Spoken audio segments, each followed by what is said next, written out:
Hey guys, how you doing? Very well. How are you? Good, good. Love this movie. I'll start with you, Ethan. Obviously, you have a long, well-known relationship with Rick, working with him. When he's working on a project like this, does he come to you like very early on to play Lorenz? Like, what's the conversations like? Well, the fun thing about having friends is things have the opportunity to happen really organically. I think when Rick first sent me this, it wasn't like an offer to do a movie. He wasn't even sure if it was a movie. He just wanted to start talking about Lorenz Hart and this night and what this night symbolized and what this night could mean and how could there be other characters and who would they be and how could we build. It just started like all conversations with him. It's just really fun and nuanced. And he's one of these people, he's got a million ideas for movies, and I'm never sure which ones are going to turn into a finished film and which ones he's going to put on a back burner for 7 years and make and which ones he won't. So Robert hadn't been writing anything before, like Rick came up with ideas and said, "Hey, let's do this." No. This Robert and Rick were friends. Robert had written a novel called Me and Orson Welles, which Rick had adapted into a movie, and they became really good friends. And I knew Robert through that relationship.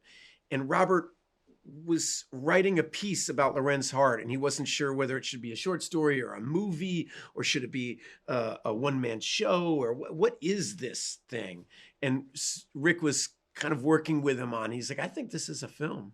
Hey, Bobby, one of my favorite actors, playing a character named Eddie, what was not to love, is do you know if was Eddie or like a real bartender at Sardi's? You know if he was in the letters or anything, or was that a kind of an amalgam, or what was like no, that's a creation of Robert's, and I would imagine with all the saloons, bars in New York City, to be a bartender at Sardi's was a desirable job, and I think it had to be somebody who was great with customers, who had a relationship with Larry. I think that opening scene says it all, right? They have got the connection with Casablanca, and I think it was just important that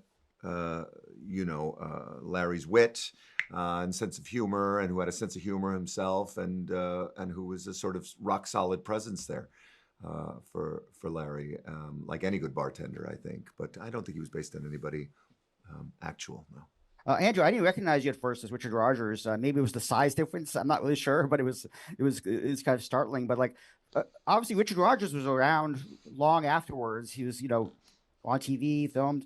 Like, did you want to go back and study any of his mannerisms or anything, or did you really just rely on Rick and the screenplay to play him? Yeah, I looked at some footage of Richard Rogers, but no, I think the most important thing was just really engage with Ethan, really, and just to keep that as alive as possible, and to try and represent this huge depth of history that they had between these two men. But maybe Ethan, you can answer the same question, because obviously, because Lorenz there's not as much footage of him, obviously, because of he died 80 years ago. What I think was fun about for both Andrew and I playing these iconic famous men is that most people don't have any impression of what they look or sound like. So we were free to make up our own interpretation. If you're playing, if you're Will Smith and you have to play Muhammad Ali, everybody in the world has an impression of what Muhammad Ali looks and sounds like. And so you have to play in that key. But we didn't have to do that. We were free to just imagine what their friendship was like and